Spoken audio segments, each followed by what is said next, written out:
I'm 58 years old now, and I guess time was supposed to help me forget. That's what people say anyway, that the years blur things, soften the edges, make old memories feel far away. But this one never softened. It stayed sharp. It stayed close.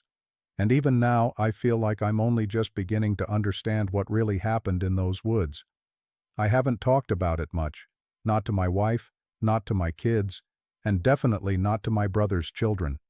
For decades, I kept it folded up inside me like an old letter I was too afraid to open again. But lately, I've been feeling this weight in my chest, like something has been waiting for me to finally speak. Maybe it's age. Maybe it's guilt. Or maybe it's because the forest around our old cabin feels closer than it used to, even though I live miles away from it now. Back then, it was northern Arizona. Tall pines, long dirt roads, and a stretch of land our family never bothered fencing because nothing ever needed to be kept out. Our cabin sat about a mile from the nearest neighbor, and even that felt close by local standards. The forest there always had a quiet personality, like it was thinking instead of sleeping. The wind seemed slower. The nights seemed heavier. As kids, my brother and I loved it. As adults, I think we misunderstood it. When all this happened, I was barely out of high school. My brother was a few years older, already taking on more of the family work. We were keeping up the property for the summer, fixing the roof, clearing fallen branches, checking the lines on the well pump. Normal things, ordinary things. We knew that land better than anyone else, or at least we thought we did. Life before everything changed was simple. We woke up early, heard the birds before we even opened our eyes, made coffee on the little wood stove, and stepped outside into that long morning air that smelled like sap and dust.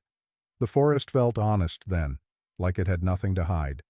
We'd work through the day, talk about nothing important, and sit on the porch when the sun went down. I remember thinking those were some of the quietest nights I'd ever known. But sometimes quiet isn't peace. Sometimes it's the beginning of something shifting. I didn't notice it right away. Neither did my brother. But looking back, the signs were there. Animals moving away from the lower creek, the odd smell near the old shed, the way the trees seemed to lean inward when the wind wasn't even blowing. It all felt small at the time, like things we could explain if we tried hard enough.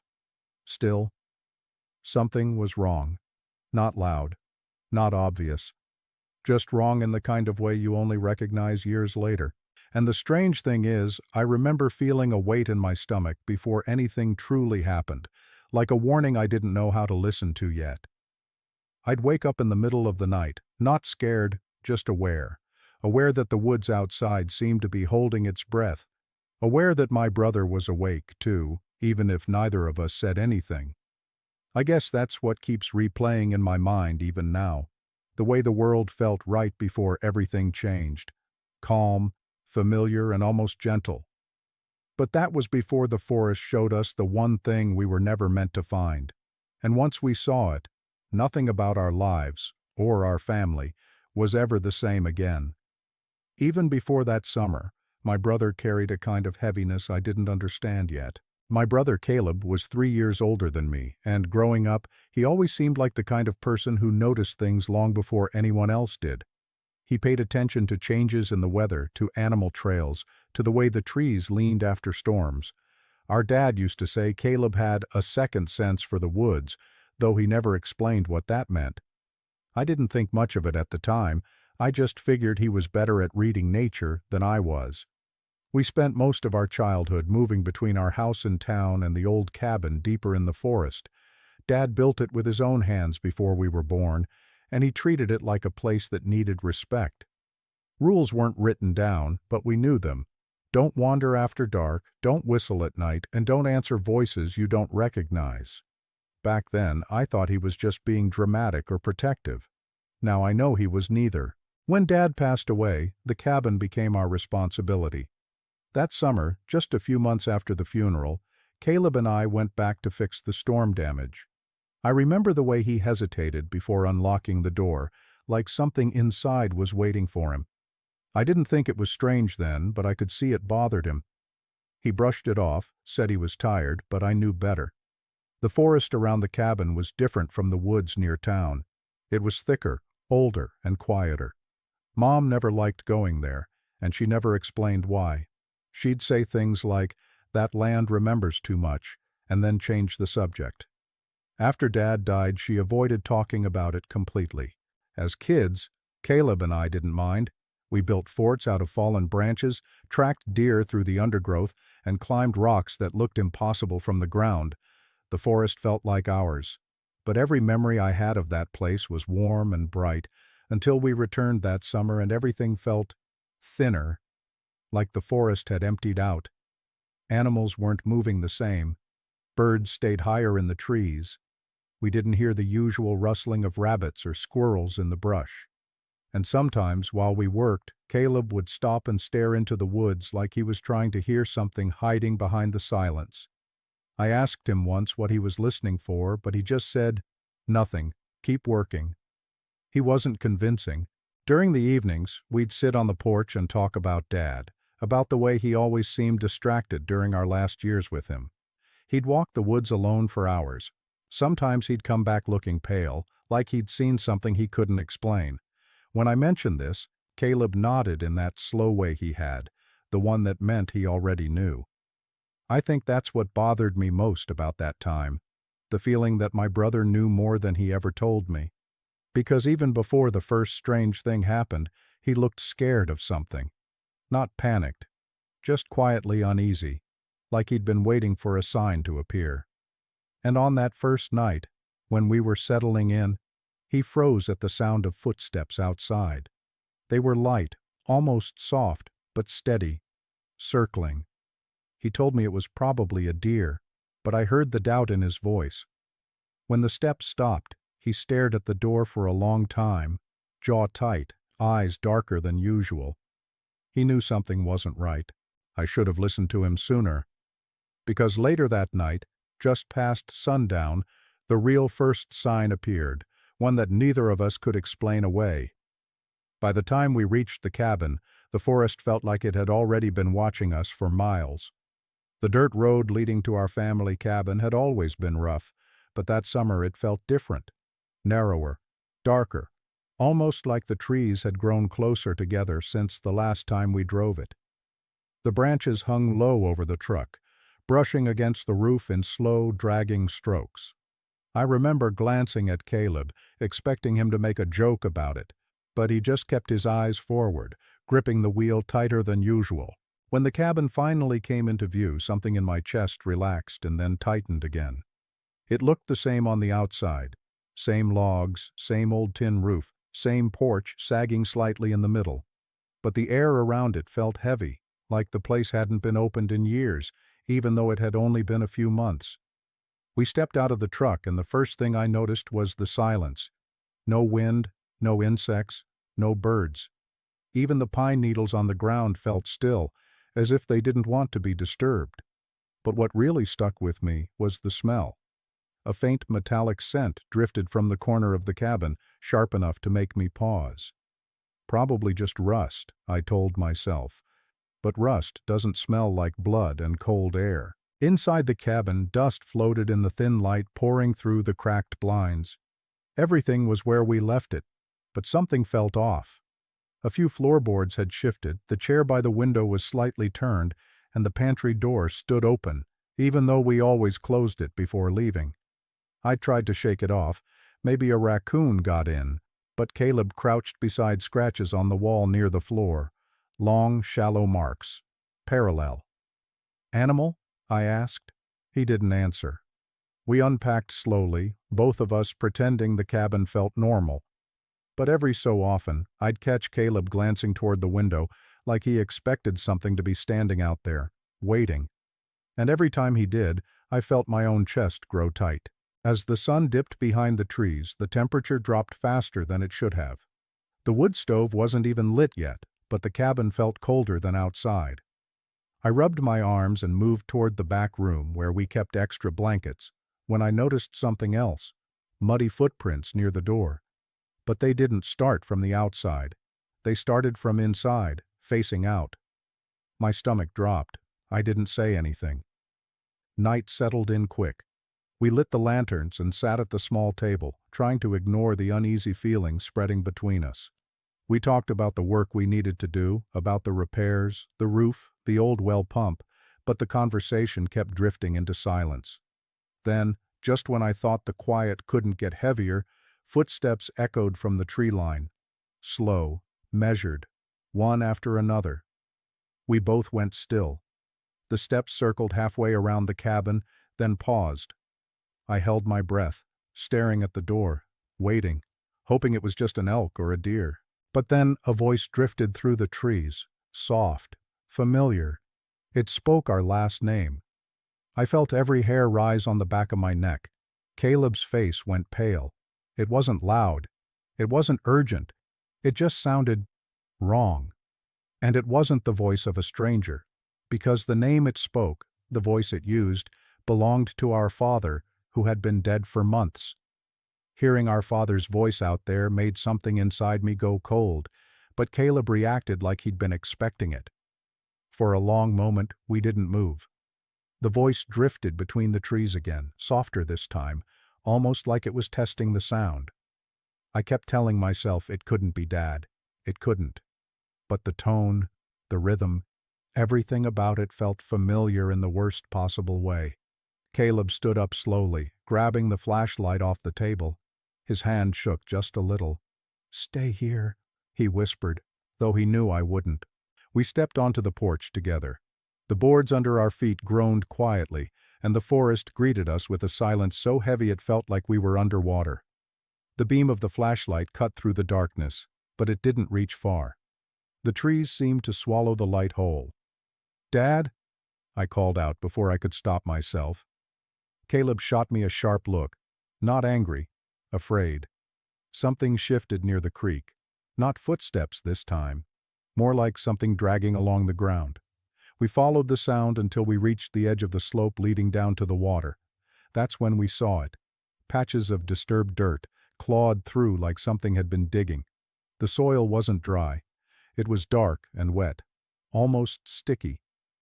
Then Caleb pointed to a branch hanging low over the water. A strip of faded red flannel fluttered from it.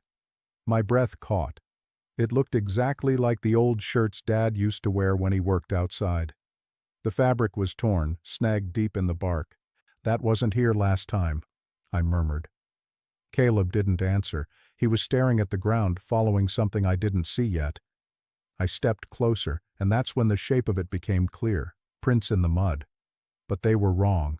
They were too wide at the front, too narrow at the heel, like a human foot that had been stretched.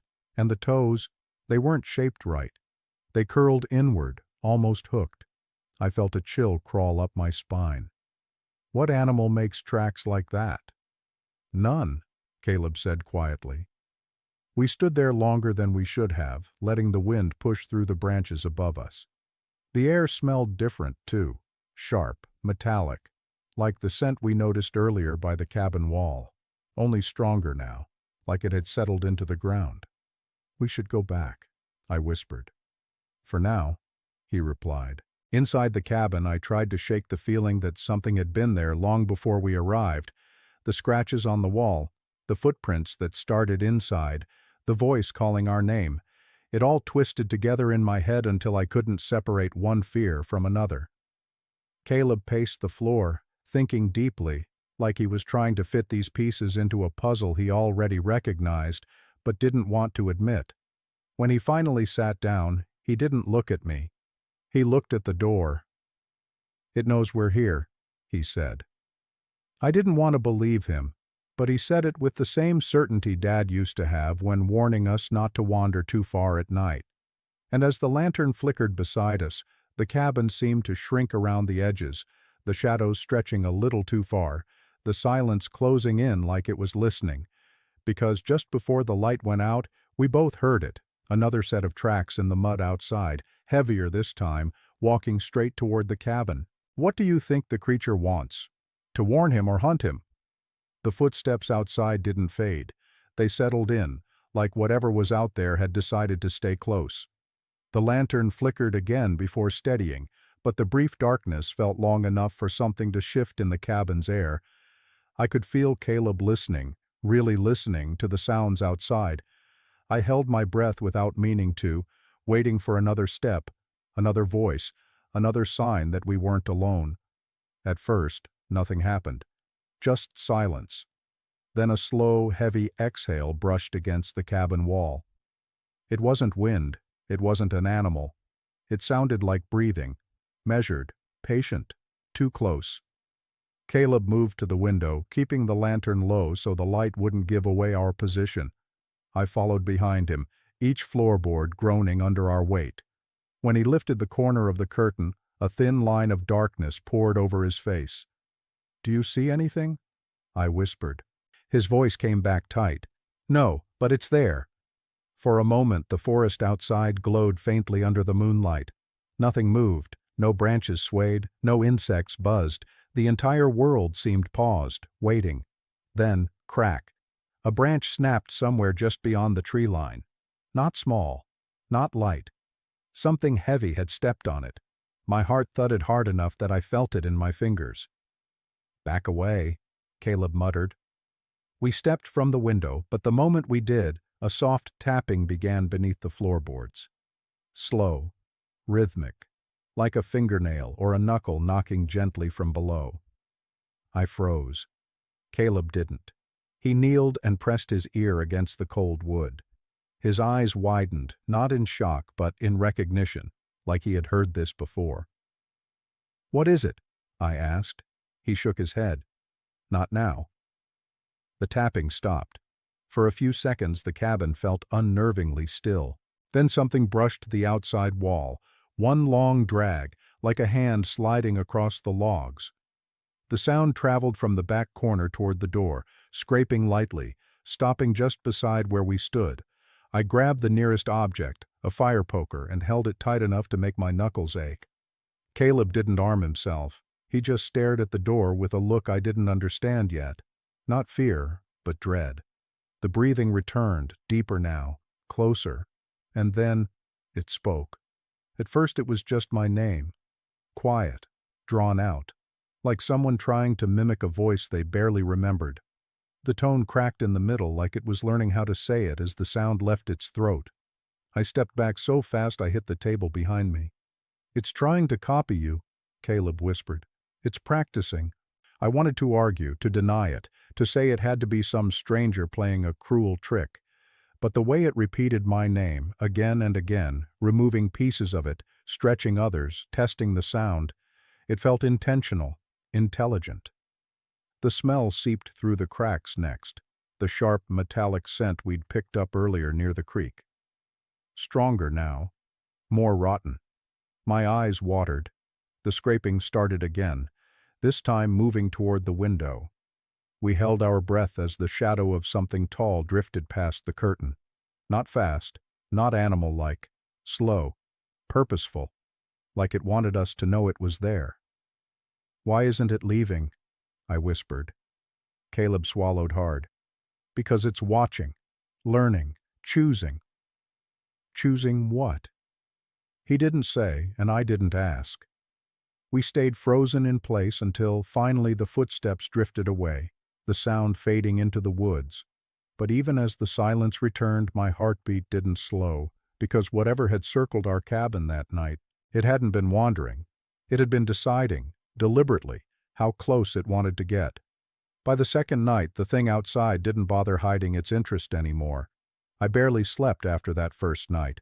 Every time I drifted off, I jolted awake, thinking I heard my name whispered from the dark. Caleb didn't sleep at all. He sat near the window with the lantern low, staring out like he expected something to step into view at any moment. The morning brought a little relief, but it was thin and unreliable, like sunlight that couldn't quite reach us. We spent the day pretending to work, clearing fallen branches, tightening the porch railings, checking the shed, but both of us kept glancing toward the trees. The forest didn't look right. The shadows felt heavier, stretched longer than they should have been. And the animals, there weren't any. Not a squirrel, not a bird, not even insects buzzing in the heat. Around mid-afternoon, I found tracks behind the shed.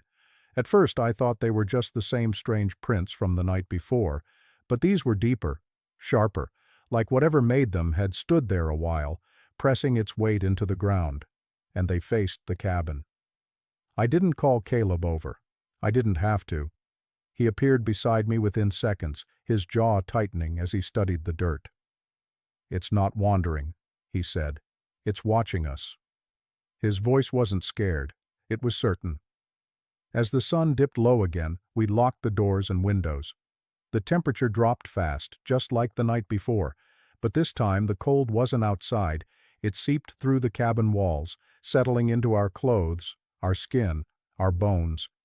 Even the lantern flame felt dimmer. Then the noises started.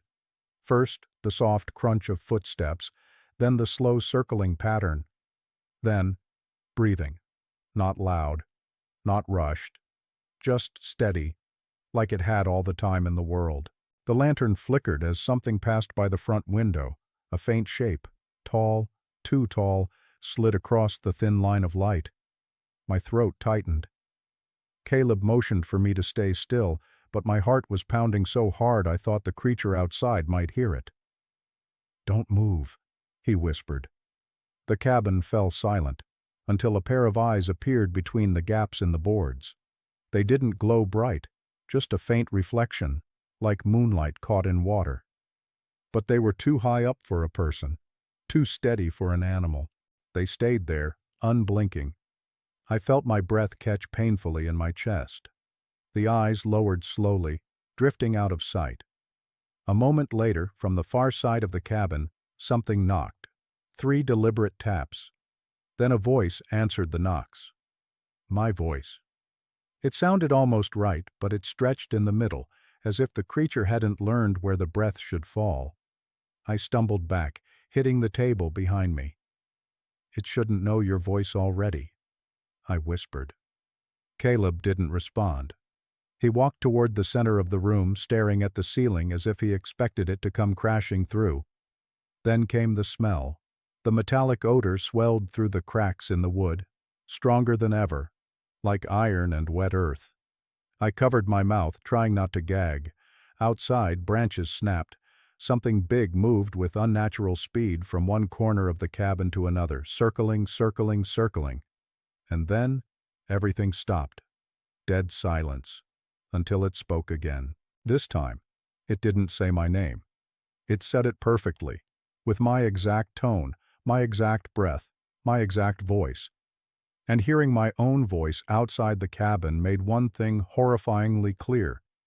The creature wasn't mimicking us anymore. It was becoming us. It hadn't learned our voices from hearing us at the cabin. It had learned them before we arrived. After hearing my own voice outside, sleep became impossible, and the cabin felt smaller than it ever had before. We waited until dawn before stepping outside again. The night felt like it had pressed itself into the walls, leaving the air heavy and stale. I kept expecting the creature to still be there, watching us from the shadows of the trees, but the forest was quiet. Too quiet. Even the wind seemed absent. Caleb walked the perimeter first, studying the ground like he was reading a language only he understood. I followed a few steps behind, every part of me tense. The tracks from the night before were still there, deep, stretched impressions pressed into the soil.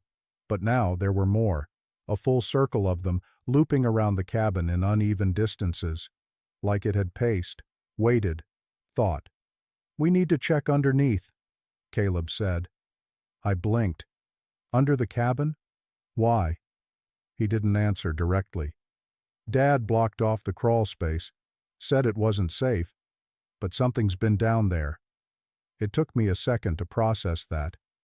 Since when? How would... He cut me off with a look. Just help me.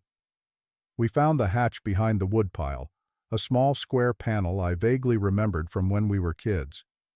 Dad had nailed it shut years ago.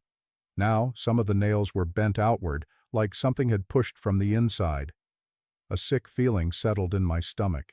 Caleb pried the panel open with a crowbar. The wood split with a dull crack, followed by a wave of cold air that smelled like damp earth and metal. I hesitated, but he ducked down immediately, shining his flashlight into the darkness. "What do you see?" I asked. He didn't answer right away. His breath hitched faintly, and he leaned further in. I followed him down, my hands shaking as I lowered myself into the narrow crawl space. The space was tight, barely tall enough to crouch in. Dirt brushed against my shoulders. My breath fogged in the beam of the flashlight, and then the smell hit me fully. Coppery, sour, wrong. The first thing I saw was a pile of old cloth scraps. Shirts, pieces of jackets, torn bits of denim, all matted together and soaked with dust. Some were faded with age, some looked newer. Beside them lay small bones. Animal bones, I hoped. But some were too long for that. Too thin, too straight. "Something's been living down here," Caleb murmured. I swallowed hard. "For how long?" Again he didn't answer. He moved the light across the dirt, revealing deep grooves scratched into the ground, long straight lines like something had dragged its limbs repeatedly in the same pattern. At the far end of the space, the dirt dipped downward, forming a shallow hollow. A nest. A resting place. My skin crawled. Then the flashlight caught on something tucked into the corner, a long strip of fabric. Red. Faded. Torn the same way the piece by the creek had been. Dad's flannel. "I don't understand," I whispered. Caleb's voice was barely audible. It knew him, before he died. A cold shiver ran down my spine. The creature hadn't just learned our voices before we arrived. It had been here, inside our cabin, beneath it, for who knew how long. "We need to get out of here," I whispered. But as I turned, something shifted behind us. A faint, dragging sound along the outside wall, too close to mistake for the wind. Caleb killed the flashlight instantly. Darkness swallowed us whole. We froze, listening to the slow, deliberate scrape traveling along the cabin above our heads. The weight of it made the beams creak softly. Dust drifted down onto our shoulders. It knew we were under here. It knew exactly where we were. And in that suffocating darkness, something moved at the entrance, blocking the way out. Being trapped under the cabin with something blocking the exit felt like the moment the forest finally decided to show us the truth. For several seconds we didn't breathe. The crawl space was already tight, but when the shape filled the opening above us, the air seemed to vanish completely. I couldn't see it clearly, only a faint outline against the sliver of daylight, but the way it moved was wrong. Too slow, too deliberate, like it was studying the dark before entering it. Caleb gripped my arm, steady but tense. His message was clear. "Don't move." The scraping above us stopped. The shape lingered at the entrance, silent and waiting. I felt a rush of cold radiating off it, like stepping too close to water in winter. The metallic smell seeped down with it, stronger than anything we'd smelled before. Then, a single, soft exhale. It wasn't human. It wasn't animal. It was something in between. The shape lowered slightly, and for a split second, a pair of eyes caught the dim light. They weren't bright, not glowing, but reflective, like polished stone catching the sun. They flicked right, then left, scanning the crawl space as if it knew exactly how cramped we were. Caleb leaned in close and whispered, barely audible, "When it moves, we run." My heart hammered so hard I thought the creature might hear it. The thing shifted again, stretching one long arm downward. The fingers, if that's what they were, dragged across the wood with a slow, testing scrape. And then it spoke. Not words, not mimicry. Just a low, drawn-out sound like it was trying to shape a voice but failing. The noise vibrated in the dirt under our hands. Suddenly, a snap echoed from the trees outside, something falling, something heavy. The creature jerked its head toward the sound, its entire body tensing like a predator interrupted. Caleb grabbed my wrist. "Now!" We lunged toward the other end of the crawl space, crawling as fast as we could, dirt filling our clothes and mouth. Behind us, the creature hissed, a sharp, guttural sound that made the wood above us vibrate.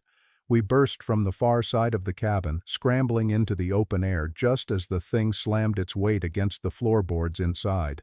The entire structure shook. I staggered back several feet before turning around. Through one of the gaps in the cabin wall, something pale and stretched slipped between the shadows. A distorted silhouette, tall, bent in the wrong places, too thin to be human but too controlled to be wild, moved slowly across the floor. And then it straightened. I held my breath as its head lifted just enough for its eyes to catch the light again. The reflective gleam of them felt almost curious, like it was memorizing us the same way it had memorized our voices. A voice rose from inside the cabin. This time it wasn't mine. It wasn't Caleb's. It was our mother's. Soft, trembling. Perfect. "Boys, come here." My chest tightened painfully. Caleb stepped forward instinctively before stopping himself, jaw clenched. "It's not her," I whispered. He nodded, but his hands shook. The creature paced inside the cabin, not lunging, not attacking, just moving with a slow assurance, like it already knew what we would do next. It wasn't hunting, it was waiting, deciding, choosing, and it wanted us to hear every sound it made. Then, in our mother's voice, it whispered something it had no way of knowing, something only she ever said when she was afraid. And the forest went completely silent. Should the narrator continue or escape? Hearing our mother's fear echoed in that creature's stolen voice felt like the moment the forest itself turned against us. The words it spoke, her words, hit us harder than any sound the creature had made before. They were quiet, almost fragile, the same phrase she whispered on the nights she couldn't sleep. "Stay close to each other, please." There was no way it should have known that. No way it could have learned something spoken only inside our childhood home, miles away from these woods.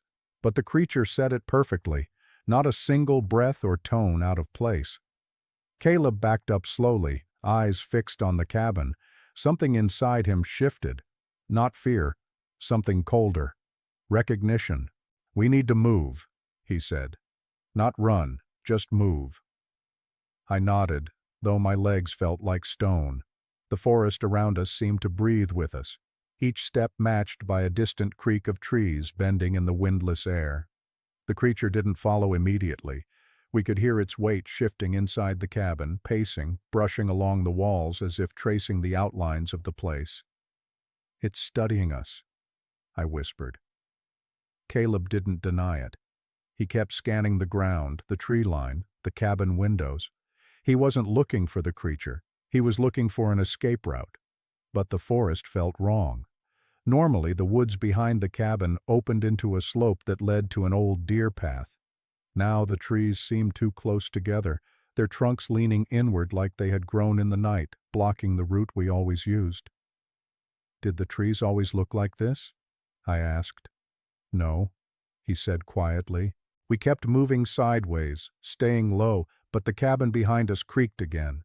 Something brushed past the open doorway. Too tall, too thin. I caught a glimpse of a long, pale arm gliding along the wooden frame. I froze. Caleb grabbed my sleeve. "Don't look at it, not directly." "Why?" "Dad told me once, things like this don't like being seen for what they are." My heart dropped. "When did he tell you that?" But before he could answer, a sharp knocking echoed from the cabin wall. 3 taps. A pause. Then 3 more. At first, I thought it was just repeating the pattern we heard before. But Caleb stiffened. "That's not random," he whispered. "It's copying the way Dad used to knock when he checked under the porch." A cold wave washed over me. This thing didn't just mimic voices, it mimicked behaviors, memories, moments we thought belonged only to our family. As we crept backward through the thinning grass, another sound rose behind us, the crunch of footsteps. But this time they weren't from the cabin. They were circling us. My breath hitched. "It's not alone?" Caleb shook his head slowly. "No. It's fast. It just sounds like more than one." Branches snapped to our left, then our right, then behind us again, each break coming too quickly to match a normal creature's movement. It was darting around us, circling tighter and tighter, forcing us toward a curve in the slope. "Don't run," Caleb murmured. "If we run, it'll chase." But my legs wanted to bolt. The air felt thin. The trees pressed closer, and somewhere between the shifting shadows I heard my own voice whisper my name again. Soft, pleading, wrong. Caleb pressed his hand to my back, guiding me toward a narrow break between two leaning pines. This way. Just keep your eyes forward. Then something grabbed a branch above us, hard. The entire tree shook, rattling loose bark onto our shoulders. We ducked instinctively. "We have to go now," I gasped. We slipped through the gap between the pines, practically stumbling into a small clearing where the forest opened just enough to breathe again. I turned back to see if the creature followed, but the clearing was empty, silent, waiting. Then, from behind us, a voice spoke, not mimicked, not stolen, a new voice, one that whispered, "Come see." The creature wasn't hunting us. It needed us to witness something hidden deeper in the forest, something only we could understand. That new voice, low, steady, almost human, didn't frighten me the way the mimicry did. It frightened me because it sounded real. Caleb and I stood frozen in the clearing, the breath caught in our throats. The voice had come from somewhere just behind us, but when we turned, nothing moved. The woods looked still, untouched. Yet the air felt charged, like the seconds before lightning hits the ground. Caleb gripped my shoulder. "Don't answer it." I nodded, though part of me felt pulled by the voice, like it had been shaped to fit into a part of my memory I didn't know was missing. We backed slowly toward the far edge of the clearing, where the trees thinned around an old hunting trail. Each step felt heavier, like the forest floor itself wanted to keep us from leaving. "What does it want us to see?" I whispered. Caleb shook his head. "Whatever it is, it's not meant for us." But he didn't sound sure. We followed the trail for several yards until we reached a fallen log that had been split open down the middle. Inside the hollow trunk, something glinted dully. Caleb crouched, brushing away dirt and moss. What he uncovered didn't belong there. Shredded bits of clothing, some ours, some Dad's, and some I didn't recognize, lay tangled with tufts of fur, broken twigs, and bones. Not animal bones. Bones shaped too straight, too clean. I felt bile rise in my throat. "This wasn't here last time," I said. "Someone put this here." "Not someone," Caleb murmured. "Something." As he stood, he lifted a small strip of wood from inside the log. It was carved with a long, deep gouge, almost like a claw mark, but the pattern was too deliberate, forming a jagged arc that curved like a symbol, a warning, or a claim. Before I could say anything, a metallic smell rolled through the clearing, thick and sharp, like blood and wet stone. The hairs on my arms rose. "It's close," Caleb said. A soft rustle moved through the trees to our left, then another behind us. The sounds didn't match the distance between them. They came too quickly, too fluidly, as if the creature moved faster than sound could track. "That's not human," I said quietly. Caleb's jaw tightened. "No, and it's not any animal from these woods." The truth we'd been avoiding settled between us. The mimicry, the distorted body, the unnatural speed, the smell, the way it had lived beneath the cabin. Every sign pointed to the same impossible, terrifying word. Skinwalker. I didn't want to say it. Neither did Caleb, but the realization lodged in our minds like a thorn. The clearing suddenly felt wrong. Not dangerous, meaningful, like a place the creature had chosen for a reason. "Look," Caleb whispered, pointing at the trees. At first, I didn't see it. Then the shapes emerged, subtle markings etched into the bark of several trunks. Long, straight lines that curved near the ends. The same arcs carved into the log. They formed a rough circle around the clearing, a boundary, or a trap. As we backed away, a soft clicking sound echoed through the woods. Not footsteps, not branches. Something tapping, slow, deliberate, almost thoughtful. Then we saw it. A tall shape stepped from behind one of the marked trees. Not fully visible, just an outline, thin and unnaturally long, moving with a smoothness that made my stomach twist. The head turned slightly, as if acknowledging us. The eyes reflected again, two pale glints in the dim light. Then it spoke, in my father's voice this time, not calling us, not luring us, just saying one quiet, steady word. Watch. The creature lifted its hand, revealing something clenched inside its long fingers, something human-shaped, something we recognized, and everything we thought we understood shattered in that instant. When the creature lifted its long hand, I expected something violent, something broken. But what it held was so much worse. Dangling between its fingers was a strip of fabric, old, faded, torn at the edges. Not just any fabric, our father's flannel. The same pattern he wore the week before he disappeared into the woods alone for the last time. The sight of it knocked the air out of my lungs. Caleb went rigid beside me. The creature didn't move closer. It didn't threaten us. It simply held the cloth out, letting it sway gently in the breeze that hadn't been there a moment earlier. Its head tilted, slow and curious, as if waiting for us to understand something it couldn't explain with a stolen voice. "Dad," I whispered without thinking. The creature reacted, just slightly, a shift of its shoulders, a tightening of the long fingers around the fabric. Then, with a faint creaking of joints too stiff and too flexible at the same time, it lowered its hand and let the cloth fall to the forest floor. Caleb grabbed my arm. "We're leaving." He didn't wait for a response. He dragged me backward until my legs remembered how to move. But the forest no longer felt like a place we could escape. Every tree looked like it leaned toward us. Every shadow looked like it hid something listening. We made it only a few yards before a crack echoed behind us, loud, sharp, powerful. A tree branch snapped clean in half, not from weight, from force. I turned. The creature wasn't where it had been. It was closer. Not running, not lunging, just there. As if the distance between us had folded. The way it moved, silent, fluid, too fast, made my stomach twist into knots. Its eyes caught the dim evening light again. Reflective, calm, studying. "Don't look at it," Caleb muttered. But it was too late. My gaze locked with those pale glints, and something inside me tightened, like my thoughts weren't entirely my own anymore. The creature lifted its head slightly, and in a voice shaped from my father's tone, but layered with something deeper, something wrong, it whispered, "Come back." The words weren't a command. They were a memory. Dad used to say them when we wandered too far from the house as kids.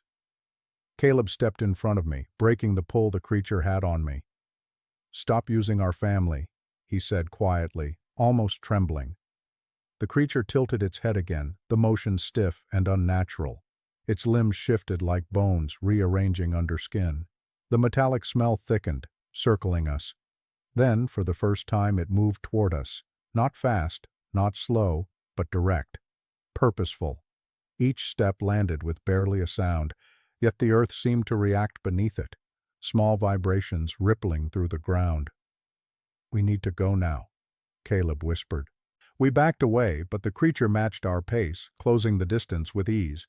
The trees around us creaked as if bending under pressure. Shadows stretched unnaturally long. Then it spoke again.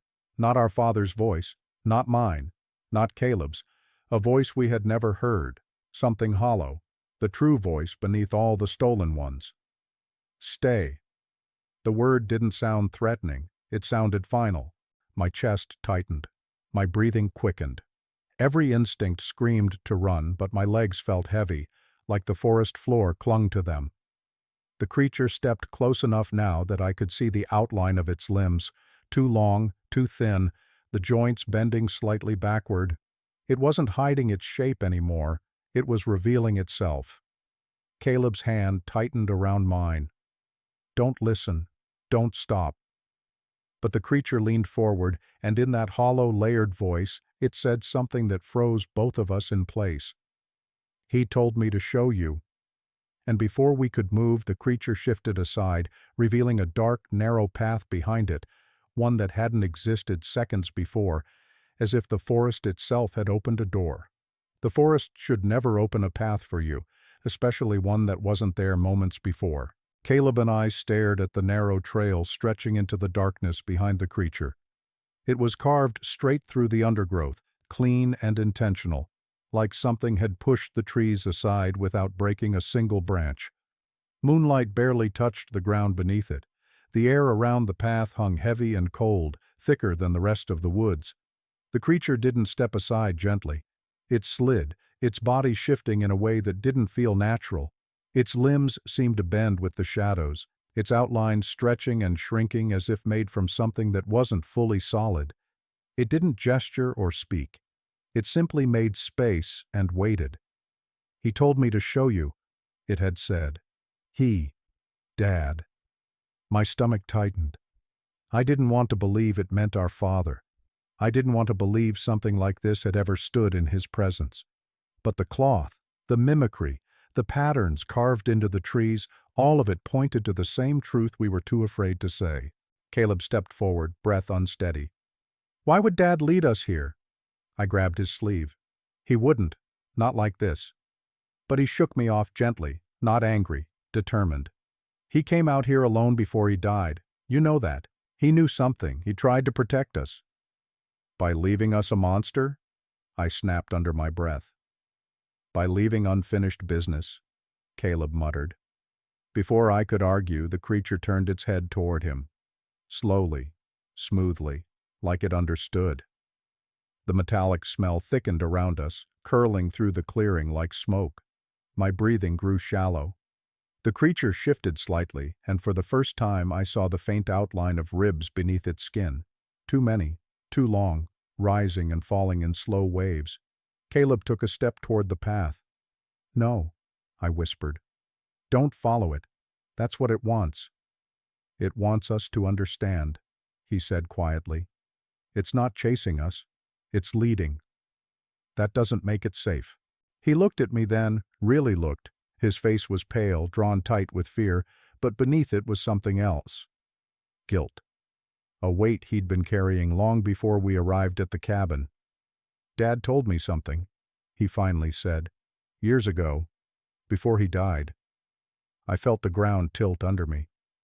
"Why didn't you tell me?" "Because I hoped he was wrong." Before I could answer, the creature let out a low, layered hum, almost like a breath, almost like a warning. The trees shivered around us, though no wind moved. Something deeper in the forest answered with a faint, distant knock. Caleb swallowed hard. "We don't have a choice anymore." The creature stepped back into the darkness of the newly formed trail, not fully disappearing, just fading enough that its outline blended with the shadows. It wanted us to follow. It needed us to. Caleb turned to me, voice shaking. "If we run now, we'll never know what Dad was trying to protect us from." The woods grew unnervingly still, the silence thick enough to crush the space around us. I didn't want to follow. I didn't want to know. But the truth had already wrapped itself around us like a cold hand, pulling, insisting, unrelenting. "Stay close," Caleb whispered.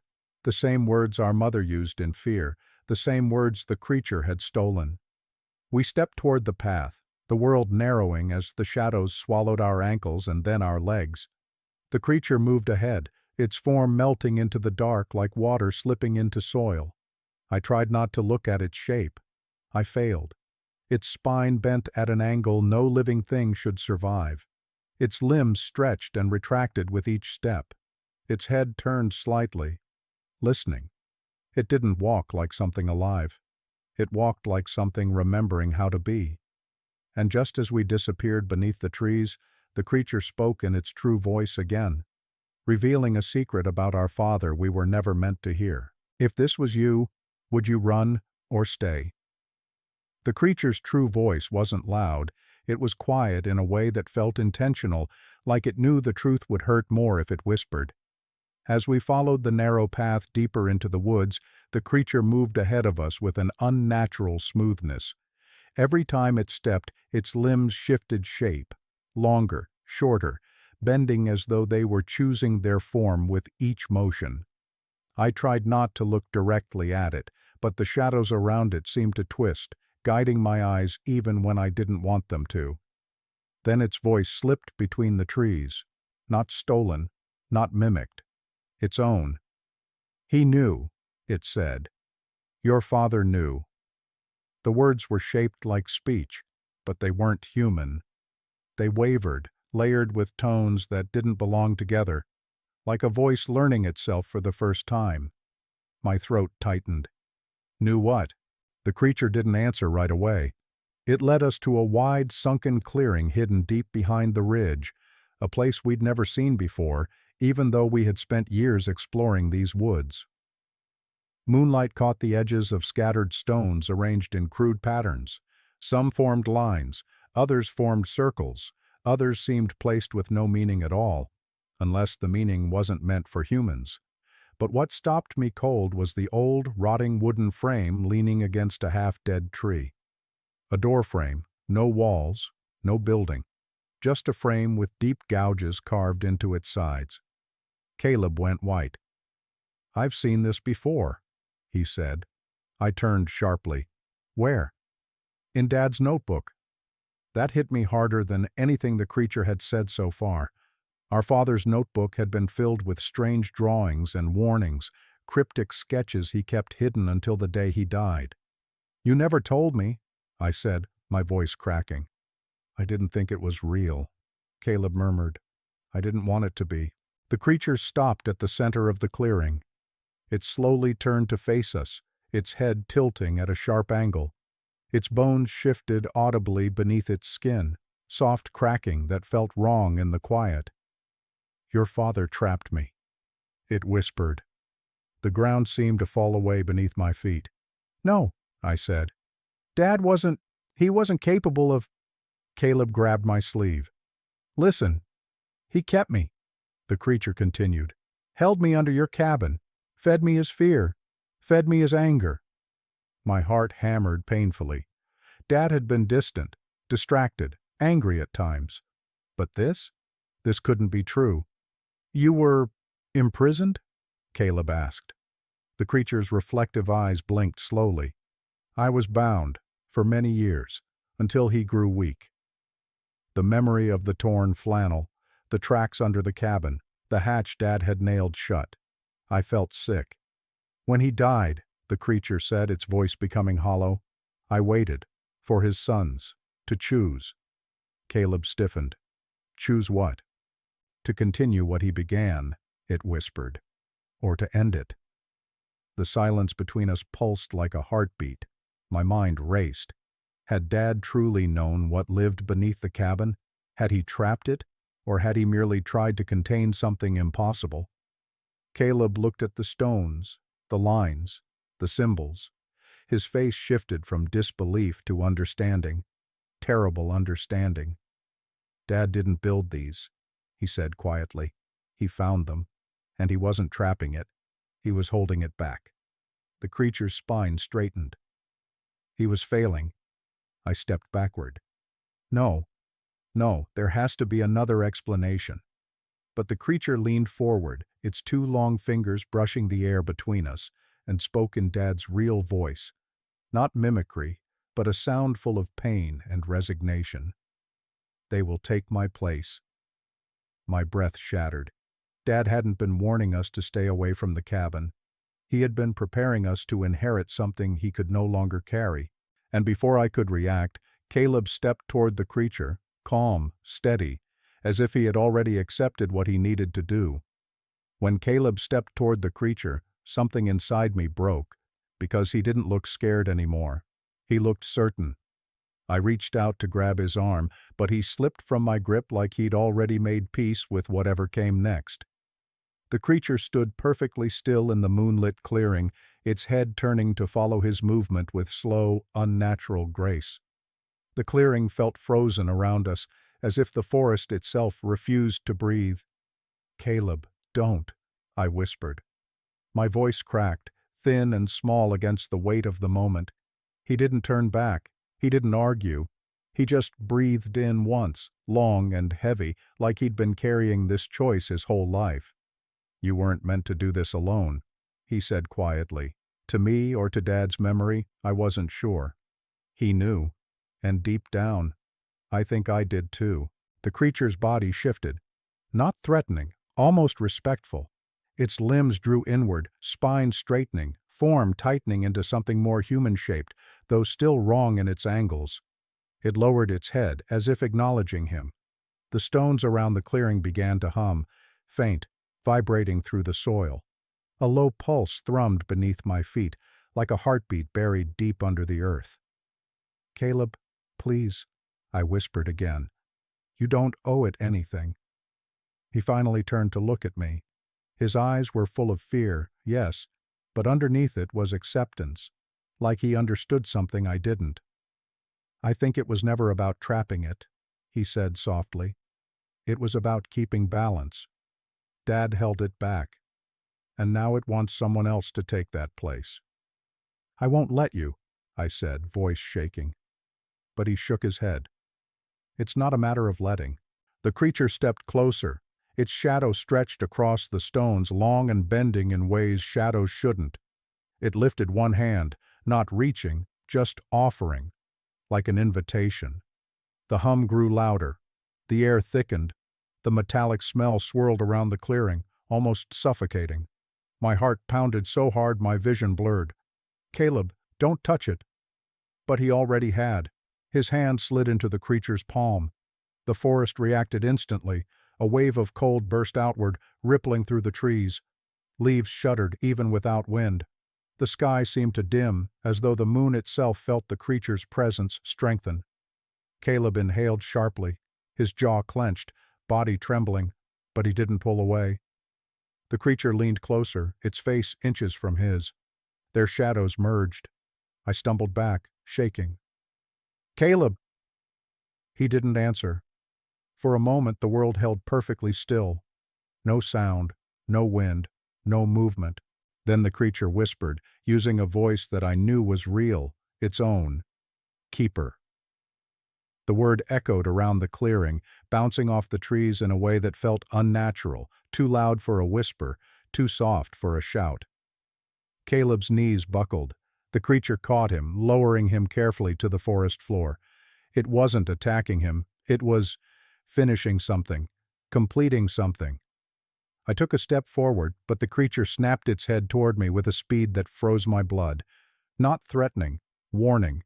I stopped instantly. Caleb lifted his head weakly, his voice barely more than a breath. "Go. Now." I shook my head, tears blurring the clearing into smears of dark and pale. "I'm not leaving you." "You have to," he whispered. "It only needs one."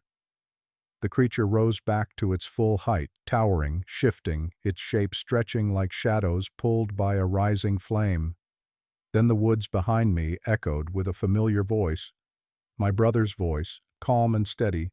"Run." I didn't know if it was him or the creature, but my legs finally moved. I turned and bolted into the dark. Halfway down the trail I heard Caleb call my name again, and the voice that spoke it did not belong to my brother. I didn't stop running that night, not when the trees tore at my clothes, not when my lungs felt like they were splitting open. But what chased me wasn't footsteps. It was my brother's voice. I don't remember reaching the main road. I don't remember getting into the truck or driving the miles back to town. All I remember is that voice, Caleb's voice, following me through the woods, calling my name in that steady, gentle way he used when we were kids. Except now, every syllable felt stretched, warped, too perfect. I didn't look back. I couldn't. For days afterward, I didn't sleep. I kept replaying the clearing, the creature's shifting shape, Caleb standing before it like he'd been chosen long before either of us understood what was happening. I tried telling myself he survived. I tried convincing myself that whatever took his voice wasn't real. But I knew better. I knew what I had left him with. I left Arizona within the month, started over, married, had kids, began a life that felt normal, or at least quiet enough that the past didn't reach me. For almost 20 years, the woods stayed far behind me. The memories dulled but never faded. Caleb's voice still echoed in my dreams, sometimes calling for help, sometimes calling me back, sometimes whispering words I didn't dare repeat. And then, One night, years after I'd built a life far from those trees, I heard a knock at my front door. 3 taps. A pause. 3 more. The same pattern from the cabin wall. I froze in the hallway, unable to breathe. My family slept upstairs, and the house felt suddenly smaller, as if the air around me thickened with the same metallic scent that once seeped through the cracks of our childhood home. Then I heard it. "Hey, open up, it's just me." Caleb's voice. Calm, warm, exactly the way I remembered it, except the breath between the words was too controlled, too measured, too practiced. I didn't move. I didn't answer. I didn't even blink. The voice came again, closer this time, right against the wood of the door. "Let me in. I found something." My stomach dropped. Those were the exact words he used the night we first arrived at the cabin, when he thought he saw something strange near the creek. Words he'd never said anywhere else. The doorknob twitched, slowly, deliberately. I stepped back, every part of me shaking. A long silence followed. No footsteps, no breathing, just stillness. And then, through the gaps of the doorframe, 2 faint reflective eyes appeared. Not bright, not glowing, just watching, the same way they watched us from the cabin window decades ago. I stumbled backward, my breath trembling. The voice returned, almost a whisper now, but clearer than before. "You left him, don't leave again." My entire body went cold. The creature hadn't come for my family. It hadn't come for revenge. It hadn't even come to finish what started in the clearing. It came because I left Caleb behind. Because I broke the rule Dad never wrote down but always lived by.